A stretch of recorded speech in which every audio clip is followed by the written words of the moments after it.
बिस्मिल्लाहिर्रहमानिर्रहीम रब्बिश्रह ली सदरी व यस्सिर ली अमरी वहलुल उक़्दतम मिन लिसानी यफ़क़हू क़ौली। अस्सलामु अलैकुम वरहमतुल्लाहि वबरकातुहू।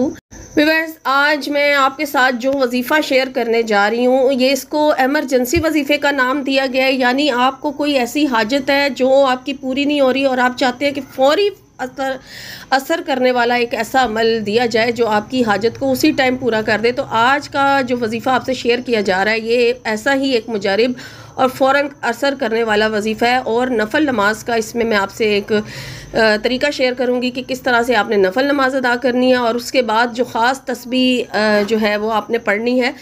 और आपको चाहे शादी में का कोई मसला हो, कोई रिस्क का मसला हो, या कोई अदालती कार्रवाई का प्रॉब्लम हो, औलाद का मसला हो, या कोई भी आपका ऐसा काम है जो रुका हुआ है, या कोई भी बड़ी से बड़ी आपकी हाजत है जो आप चाहते हैं कि पूरी हो जाए, तो इंशाअल्लाह ताला ये अमल आपकी ज़िंदगी को बदल देगा और आपकी उस हाजत को पूरा कर देगा अल्लाह के हुक्म से, इंशाअल्लाह आमीन। तो वजीफ़े का तरीका आप नोट कर लीजिए। सबसे पहले किसी भी वक्त जब आप अकेले हों, तन्हा हों, कोई आपको डिस्टर्ब करने वाला ना हो, तो उस टाइम आपने बावज़ू होकर और सही अकीदत और एहतराम के साथ, सही जज्बे यानी के साथ आपने पहले तो जो है 2 रकात हाजत के नफल जो हैं वो अदा करने हैं। ठीक है, तो जो हाजत के नफल अदा करने हैं उसकी आपने नियत करनी है कि 2 रकात नमाज बराए हाजत वास्ते अल्लाह ताला के। तो उसमें आपने क्या करना है कि पहली रकात में सूरह फातिहा के बाद सूरह इखलास को 3 मरतबा पढ़ना है। और इसी तरह दूसरी रकात जब आप पढ़ लेंगे, दूसरी रकात जब आप शुरू करेंगे तो सूरह फातिहा के बाद फिर आपने सूरह फलक और सूरह नास को 1-1 मरतबा पढ़ना है। ठीक है, पहली रकात में सूरह इखलास 3 मरतबा पढ़ी जाएगी सूरह फातिहा के बाद, और दूसरी रकात में आपने सूरह फलक और सूरह नास जो है वो 1-1 मरतबा पढ़नी है।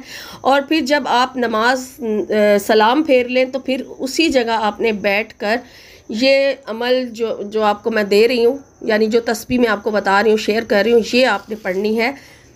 या अल्लाहु, या सलामु, या फत्ताहु, या करीमु, ये अल्लाह ताला के सफ़ाती नाम हैं और अल्लाह का एक ज़ाती नाम है। या अल्लाहु, या सलामु, या फत्ताहु, या करीमु, ये अल्लाह ताला के चारों नाम जो है तस्बीह के एक दाने पर मिला के पढ़ने हैं और इनकी जो तादाद है वो 313 है। ठीक है, और इनसे पहले आपने नफल नमाज अदा करने के बाद पहले आपने 11 मरतबा दुरूद इब्राहिमी पढ़ना है। और फिर जब आप ये 313 बार पढ़ लेंगे तो फिर उसके बाद भी आपने 11 मरतबा दुरूद इब्राहिमी पढ़ना है। और फिर उसके बाद आपने सच्चे दिल के साथ दुआ किस तरह से करनी है कि जब आपकी ये तादाद कंप्लीट हो जाए 313 मरतबा, और आपने फ़ौरन ही सजदे में चले जाना है। ठीक है, जो 11 मरतबा आपने दुरूद बाद में पढ़ना है ना, उसको पढ़ने के या तो बाद में आप कर लें कि फ़ौरन सजदे में चले जाएं, या फिर 313 बार ये ज़िक्र पूरा कर लें जो अल्लाह के नाम आपसे शेयर किया है, और पढ़ते साथ ही आप सजदे में जाएं और अल्लाह ताला से अपनी दुआ जो है वो इस तरह से हाजत तलब करें कि भिखारी बन के, रो के, गिड़गड़ा के जो है आपने सही दुआ मांगनी है। दिल से इतना अपने अल्लाह ताला को अपने जो है अपने करीब महसूस करना है जैसे वो आपकी जो हाजत है उसको सुन रहा है। और ये अमल जो है आपने 3 दिन करना है, कम से कम 3 दिन। और अगर आपकी हाजत कुछ ज़्यादा बड़ी है, आपको 3 दिन में रिज़ल्ट नहीं मिलता, वैसे तो 3 दिन के अंदर लिखा हुआ है कि बहुत ज़बरदस्त अमल है, फ़ौरी रिज़ल्ट मिल जाएगा, लेकिन आप आसान सा अमल है, 3 दिन करें या फिर उसको आगे अगर आपको लगता है कि अभी आपकी हाजत जो है वो पूरी तरह से पूरी नहीं हुई, तो फिर वहीं से आगे 7 दिन या ज़्यादा से ज़्यादा 11 दिन तक लगातार इस अमल को करें। तो इंशाअल्लाह ताला आपका इसी अमल से आपकी जो भी हाजत होगी वो पूरी हो जाएगी। ठीक है, अगर आपको ये अमल पसंद आया तो मेरी वीडियो को लाइक ज़रूर करें, शेयर भी करें ताकि दूसरे भी इससे फ़ायदा उठा सकें, इस एमरजेंसी वजीफ़े को करके अपनी हाजतें पूरी करवा सकें और सवाब आपको मिले।